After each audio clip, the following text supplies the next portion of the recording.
వీక్షకులందరికీ నమస్కారం. రెండు తెలుగు రాష్ట్రాల్లో రెండు ప్రధానమైన నీటి వనరులు నదులు గోదావరి, కృష్ణ. మిగతా కొన్ని నదులున్నా కూడా ఆ నదుల్లో నీటి లభ్యత అంతంత మాత్రమే.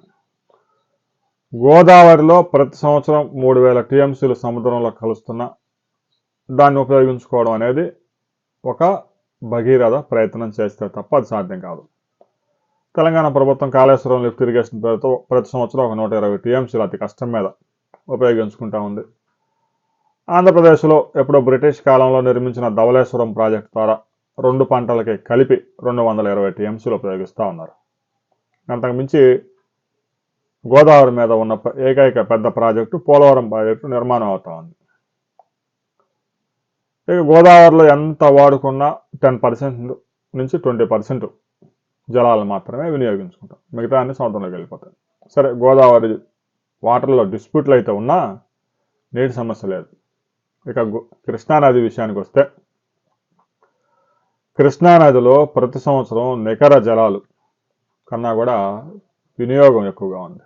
ఎందుకంటే అడుగడుక్కి కృష్ణానది మీద ప్రాజెక్టులే. మహారాష్ట్ర దగ్గర నుంచి ప్రారంభించి కర్ణాటక, తెలంగాణ, ఆంధ్రప్రదేశ్, ఆల్మట్టి, నారాయణపూర్, జోరాల, శ్రీశైలం, నాగార్జున సాగర్, పుల్చింతల, ప్రకాశం బ్యారేజ్. ఇవి కాకుండా తెలంగాణలో Bhima lift irrigation, Palamuru Rangareddy lift ఇరిగేషన్లు, ఆంధ్రప్రదేశ్ వైపు పోతిరెడ్డిపాడు, తెలుగంగ, ఇక హంద్రీనేవా ప్రాజెక్టు. ఈ విధంగా కృష్ణానది నుంచి నికర జలాల కన్నా కూడా 300% అధికంగా రెండు తెలుగు రాష్ట్రాల ప్రాజెక్టుల కెపాసిటీ ఉంది. దీంతో బాగా యావరేజ్ సగటు కన్నా కూడా 200%, 300% అధికంగా వచ్చినప్పుడు మాత్రమే ఈ ప్రాజెక్టులు కానీ లిఫ్ట్ ఇరిగేషన్ కానీ అన్నీ పనిచేస్తూ ఉన్నాయి. ఏదైతే 2025 సంవత్సరాల్లో అతి భారీ వర్షాలు నమోదు కావడం వలన శ్రీశైలం ప్రాజెక్టు దాదాపుగా 8 సార్లు నిండింది. ప్రాజెక్టు కెపాసిటీ 212 టీఎంసీలు అయినా ప్రాజెక్టు ఖాళీ అవుతున్నా కూడా వరద పైనుంచి పెద్ద ఎత్తున వచ్చింది. దాంతో ఈ ఏడాది శ్రీశైలం ప్రాజెక్టు కింద 300 టీఎంసీలు పైగా నీటిని వినియోగించారు. ఇక 2019 నుంచి 2024 దాకా వైసీపీ అధికారంలో ఉన్నప్పుడు పోతిరెడ్డి పాడు రెగ్యులేటర్ దగ్గర రాయలసీమ లిఫ్ట్ ఇరిగేషన్ పేరుతో 1200 కోట్ల రూపాయలు బూడిదలో పోశారు. రాయలసీమ లిఫ్ట్ ఇరిగేషన్ ప్రాజెక్టు ఎందుకు నిర్మించాలనుకున్నారు? శ్రీశైలం ప్రాజెక్టులో వాటర్ లెవెల్ 853 అడుగుల కన్నా కూడా తక్కువ పడిపోతే లిఫ్ట్ ఇరిగేషన్ ద్వారా పోతిరెడ్డిపాడులో లిఫ్ట్ చేసి నీటిని తరలించాలని చూశారు. సరే, ఆ ప్రయత్నం అన్న గట్టిగా చేశారా? డ్రామా వేశారు. శ్రీశైలం ప్రాజెక్టులో 853 అడుగుల కన్నా వాటర్ లెవెల్ తగ్గితే పోతిరెడ్డిపాడులో గ్రావిటీ ద్వారా నీరు వెళ్ళదు. ఇంకా తర్వాత నీరు మొత్తాన్ని తెలంగాణ ఉపయోగించుకుంటుంది. విద్యుత్ ఉత్పత్తి ద్వారా నాగార్జున సాగర్కి రిలీజ్ చేయొచ్చు. ఆ తర్వాత ఉండే 100 టీఎంసీల నీటిలో ఒక 70 టీఎంసీల దాకా ఉపయోగించుకునేందుకు రాయలసీమ లిఫ్ట్ ఇరిగేషన్ పేరుతో కొన్ని రోజులు డ్రామా వేసి అక్కడ ఏదో తవ్వకాలు జరుపుతున్నట్టు, తెలంగాణతో పోరాడుతున్నట్లు డ్రామా వేశారు. కూటమి ప్రభుత్వం వచ్చిన తర్వాత అసలు కృష్ణానదిలో వాటరే అందుబాటులో లేదు. ఉన్న వాటరు ఇప్పటికే 300% అధికంగా ప్రాజెక్టులు లిఫ్ట్ ఇరిగేషన్ నిర్మించాం. ఇంకా దాని మీద 5-6 వేల కోట్లు బూడిదల పోసిన పన్నీరు అవుద్ది. తెలంగాణ మరోవైపు పాలమూరు రంగారెడ్డి అంటూ 30,000 కోట్ల రూపాయలు ఖర్చు చేసి 1 ఎకరానికి కూడా సాగునీరు ఇవ్వలేదు అనే విషయాన్ని ఆ రాష్ట్ర మంత్రి స్పష్టంగా అసెంబ్లీలో చెప్పాడు. కేసీఆర్ పంపాన్ చేసి వెంటనే సాయంత్రానికి ఆఫ్ చేశారు. అంటే ఆడ కాలువలు పూర్తి కాలేదు, ఏం లేదు, ఊరికినే మేమే పూర్తి చేసామని జనాల్ని భ్రమల్లో మబ్బులో పెట్టడం. 30,000 కోట్ల రూపాయలు ఖర్చు చేసినా కూడా ఈరోజు పాలమూరు రంగారెడ్డి లిఫ్ట్ ఇరిగేషన్ పథకం కింద 1 ఎకరానికి కూడా సాగునీరు రాలేదు. అన్ని వేల కోట్ల రూపాయలు వరద. దానికి ఇంకొక 25,000 కోట్ల రూపాయలు ఖర్చు అయితే కనుక ఒక 2-3 లక్షల ఎకరాలకు పారే అవకాశం ఉంది. అంటే 1 ఎకరాకి 30 లక్షల రూపాయలు ఖర్చు చేసి మరి ఆ పంటలు ఏం పంటలు పండిస్తారు? మరలా దానికి నీటి సరఫరా చేయడానికి ప్రతి సంవత్సరం 60,000 రూపాయల విద్యుత్ ఖర్చు. కేంద్ర ప్రభుత్వం, రాష్ట్ర ప్రభుత్వాలు ఇప్పటికైనా లిఫ్ట్ ఇరిగేషన్ల మీద ఇన్వెస్ట్ చేయడం మానాలి. ఉన్న లిఫ్ట్ ఇరిగేషన్లు 15 సంవత్సరాలు మీరు నడిపించి చూడండి, అవి ఎంత భారంగా మారుతాయో మీకు అర్థమైంది. ఇప్పటికే కాళేశ్వరం ప్రాజెక్టు కింద 20,000 కోట్ల రూపాయల విద్యుత్ బకాయిలు తెలంగాణ మెడకి వేలాడుతూ ఉన్నాయి. లిఫ్ట్ ఇరిగేషన్ విద్యుత్ బిల్లులు చెల్లించడం కష్టం. అందువల్ల లిఫ్ట్ ఇరిగేషన్ అనేది నీటి సదుపాయంలో అత్యంత తప్పనిసరి పరిస్థితుల్లో అది ఆరుతడి పంటలకు ఉపయోగించుకోవాలి. అంతేగాని లిఫ్ట్ ఇరిగేషన్ పెట్టి వరి సాగు చేసి, చెరుకు సాగు చేసి ఇలాంటి పంటలు సాగు చేస్తే కరెంటు బిల్లు కూడా రాదు. ఇక తాజాగా రాయలసీమ ఎత్తిపోతల పథకాన్ని నేనే ఆపించా అని రేవంత్ రెడ్డి అసెంబ్లీ సాక్షిగా ప్రకటించాడు. ఆంధ్ర ముఖ్యమంత్రి చంద్రబాబు నాయుడుతో రహస్యంగా నేను గదిలోకి తీసుకెళ్లి మాట్లాడి రాయలసీమ లిఫ్ట్ ఆపేయాలి అని చెప్పాను. ఆయన దానికి అంగీకరించాడు అని చెప్పేసి రేవంత్ రెడ్డి తెలంగాణ అసెంబ్లీలో ప్రకటించాడు. ఇక బ్లూ మీడియా ఏం రాసింది?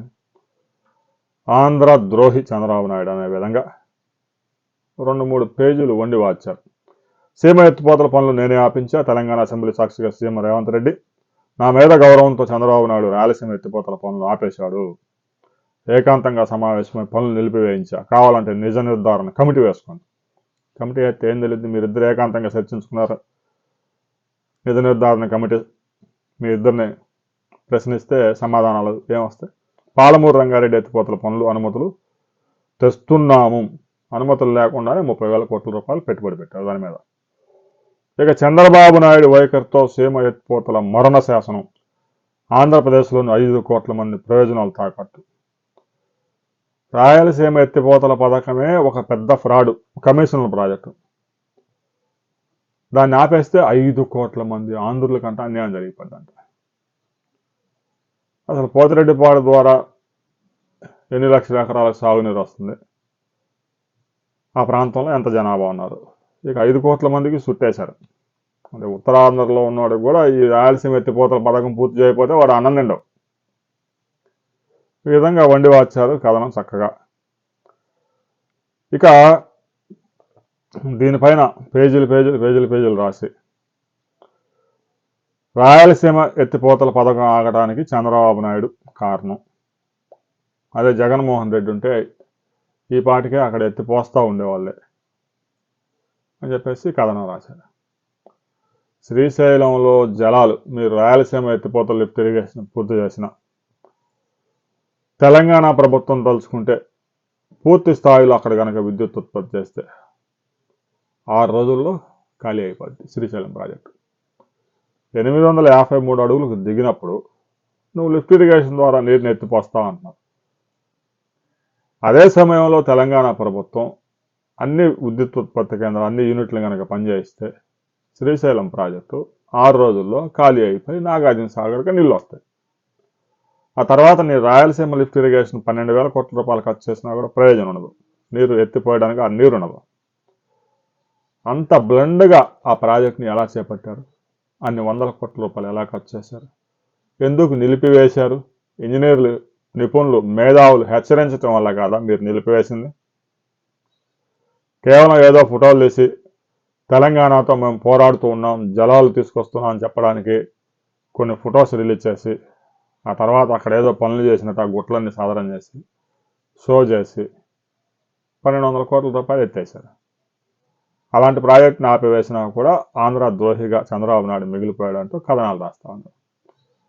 రాయలసీమ ఎత్తిపోతల పథకం ఒక అనవసరమైనటువంటి వైట్ ఎలిఫెంట్ ప్రాజెక్ట్. ఒకవేళ ప్రాజెక్ట్ నిర్మించినా సంవత్సరానికి పట్టుమని 5 రోజులు కూడా పనిచేసే అవకాశం లేదు. మేధావులు, నిపుణులు, ఇంజనీర్లు దీనికి సంబంధించి ప్రతి ఒక్కరూ మీ అభిప్రాయాలు తెలియజేయండి. రాయలసీమ లిఫ్ట్ ఒకవేళ పూర్తి చేసి ఉంటే తెలంగాణ పూర్తి స్థాయిలో జల విద్యుత్ ఉత్పత్తి చేస్తే ఆ నీరు ఎన్ని రోజులు ఉంటుంది శ్రీశైలంలో? మొత్తం కిందకు వచ్చేస్తుంది. ఆ తర్వాత రాయలసీమ లిఫ్ట్ ఇరిగేషన్ ఎలా పనిచేస్తుంది? ఆ మాత్రం కామన్ సెన్స్ లేకుండా 1,000 కోట్ల రూపాయలు బూడిదలో పోసిన పన్నీరు చేయాలనుకున్నారా? ఇప్పటికే 1,200 కోట్ల రూపాయలు ఖర్చు చేశారు. దానికి సంబంధించి కూడా ఆడిట్ జరిపించాలి. ఏ పనులు చేశారు, ఎంత లిఫ్ట్ చేశారు? తెలంగాణ ప్రభుత్వమే పాలమూరు రంగారెడ్డి ఎత్తిపోతల పథకాన్ని ఏం చేయాలో అర్థం కాక తలకాయలు పట్టుకుంటా ఉన్నారు. ఎప్పుడో కేసీఆర్ 12 సంవత్సరాల క్రితం ప్రారంభించిన ప్రాజెక్టు ఇప్పటి వరకు ఒక అడుగు ముందుకు పోలేదు, అనుమతులు కూడా లేవు. ఒకవేళ అనుమతి వచ్చినా 50,000 60,000 కోట్ల రూపాయలు ఆ ప్రాజెక్టు ఖర్చు చేసి ఒక 3 లక్షలు 4 లక్షల ఎకరాలకు సాగునీరు ఇస్తే ఎకరాకు 30-40 లక్షలు ఖర్చు చేసి నీటిని తీసుకొచ్చి మరి ప్రతి సంవత్సరం 50,000 60,000 విద్యుత్ బిల్లులు చెల్లించి ఆ ప్రాజెక్టులు నడుస్తా కేవలం కమిషన్ల కోసమే లిఫ్ట్ ఇరిగేషన్ ప్రాజెక్టులు చేపడుతూ ఉన్నారు. రైతుల మీద ప్రేమ కాదు, ప్రజల సొమ్ముని అడ్డంగా దోచుకున్న వారు సర్వనాశనం అయిపోతారు అని ప్రతి రైతు శపించండి. ఎందుకంటే కాళేశ్వరం ప్రాజెక్టు ఎలా కుంగిపోయిందో మనం కలారా చూసి. లిఫ్ట్ ఇరిగేషన్ ప్రాజెక్టులు అతి కష్టం మీద ఒక 20 సంవత్సరాలు నడుస్తాయి. అప్పటికే విద్యుత్ బకాయిలన్నీ పెరిగిపోతాయి, ఆ మోటార్లన్నీ తుప్పుపట్టిపోతాయి, మెయింటెనెన్స్ ఉండదు. ఆలోపు ఈ రాజకీయ నాయకులు కమిషన్లు పెడతారు, లక్షల కోట్లు దోచుకొని వారి పిల్లలందరినీ విదేశాలు పంపించి అక్కడ వ్యాపారాలు ప్రారంభిస్తారు. బ్రిటిష్ వారి కన్నా కూడా దారుణంగా దోపిడీకి పాల్పడుతూ ఉన్నారు. లిఫ్ట్ ఇరిగేషన్లో అతిపెద్ద కంపెనీగా చెప్పుకుంటున్న కంపెనీ వారు ఇచ్చే సూచనలు కమిషన్లతో 2 తెలుగు రాష్ట్రాల్లో ఎగబడి లిఫ్ట్లు కడతా ఉన్నారు. ఇప్పటికైనా కళ్ళు తెరవండి, లిఫ్ట్ ఇరిగేషన్ ఆపండి. ప్రతి ఒక్కరూ మీ అభిప్రాయాలను కామెంట్ చేయండి.